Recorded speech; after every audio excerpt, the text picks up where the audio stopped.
that these trials can keep continuing and that governments keep supporting this and that pharmaceutical industries can keep doing this without any repercussion?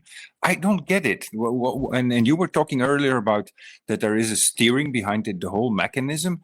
Who is steering this, in your opinion?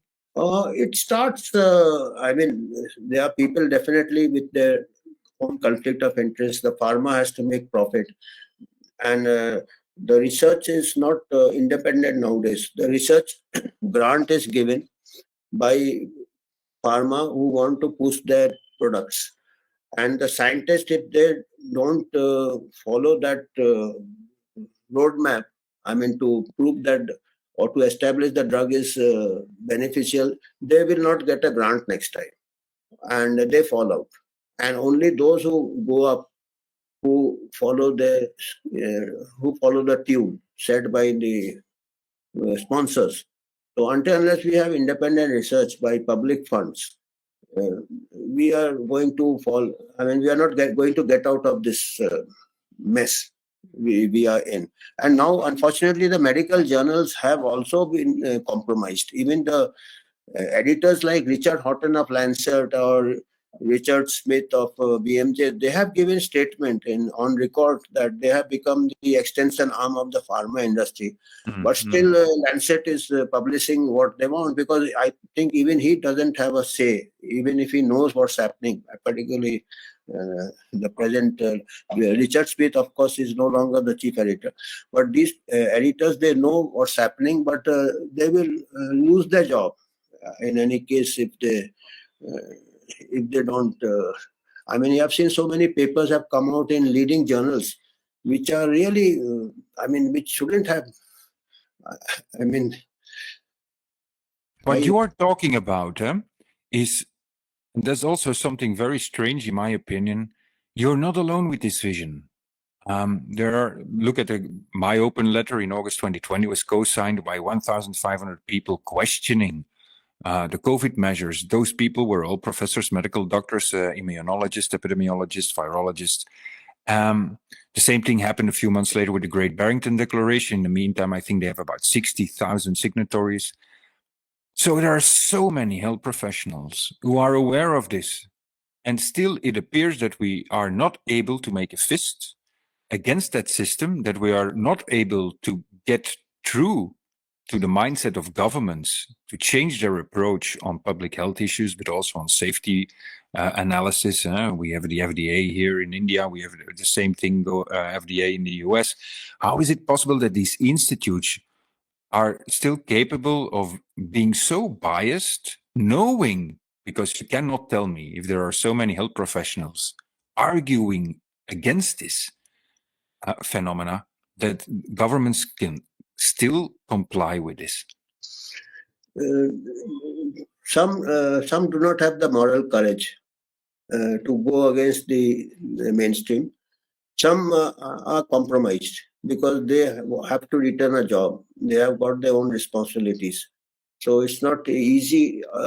And doctors nowadays cannot practice in isolation. Earlier, doctors could start a private practice. They have to work with the corporate. They have to work with corporate hospitals. So once they are with corporate hospitals, they are trapped rather. They have to surrender their autonomy, decision making. Like if you are working in a corporate hospital, you have to have so many procedures done, so many investigations done, costly investigations, so many interventions done.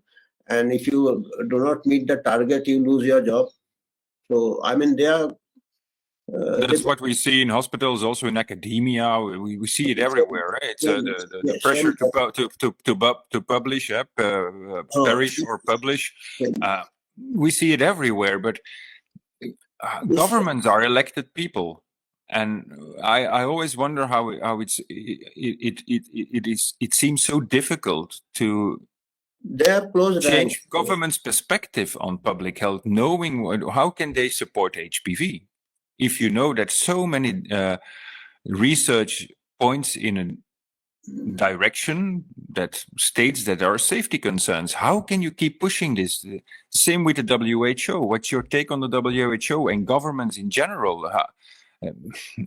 I find it so hard to believe that they seem to unable to accept the fact that there are no such things as set beliefs in science. Science keeps evolving, and we discover new things, and we have to quite often change our view because new data emerge. But apparently, governments and WHO are always, cognitive dissonant. I don't know what's playing there. Same dynamic. WHO is financially facing problems. I mean, it started facing problems 20, 30 years back.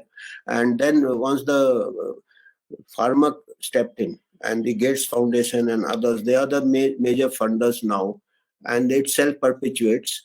And the very fact that they had during the pandemic, and now they want to legitimize it, that they will be no misinformation. They have labeled as misinformation. I mean, any alternative views is labeled as misinformation, which is very unscientific.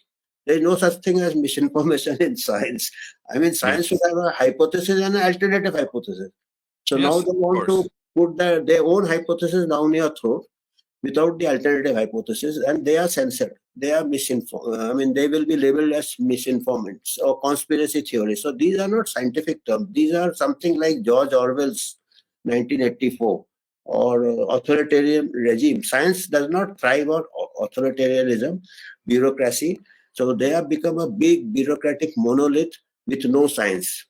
Because the very fact that you want to say that misinformation, and they have started this misinformation, they have started vaccine hesitancy, which are stigmatizing terms.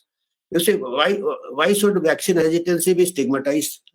Because every scientist should have a hesitancy of any new intervention. Scientists, as you said, should be open to change ideas with fresh evidence. So he or she has to be hesitant. If he or she is not hesitant, he or she is not a true scientist. If you are very certain that this works without any iota of uncertainty, and the moment you get an iota of uncertainty, WHO labels you as vaccine hesitant. That is not science. That is faith. Faith has to accept what science has to question. And the moment you question, WHO will deplatform you, or your university will sack you, as you experienced firsthand. So this is not the scientific temper. I mean, science thrives on disagreements and debate. When there is a censorship, you are silencing people. So that is the most unscientific thing. So WHO is not a scientific. WHO has become a political organization. It's not only political, it's a dictatorial, authoritarian, and they have taken all the world government into collusion. Because most of the government leaders or heads of state can't solve the problems.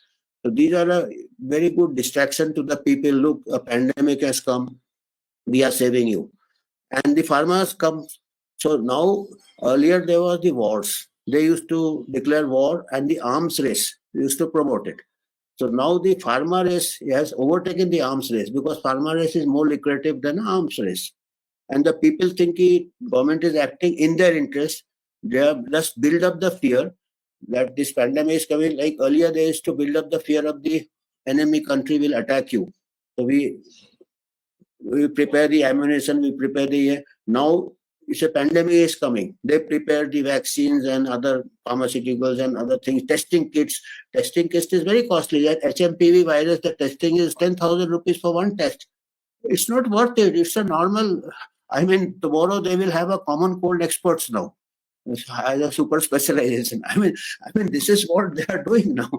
Earlier they had a general physician. Now they had a pulmonologist. They had a cardiologist. They had a I don't know what the general physician does. They are tough war with the human body also. Now they will have a common cold specialist as a super specialty. I mean, that is the. I mean, if this is their level they are going, science is finished now. I mean, you are not looking at the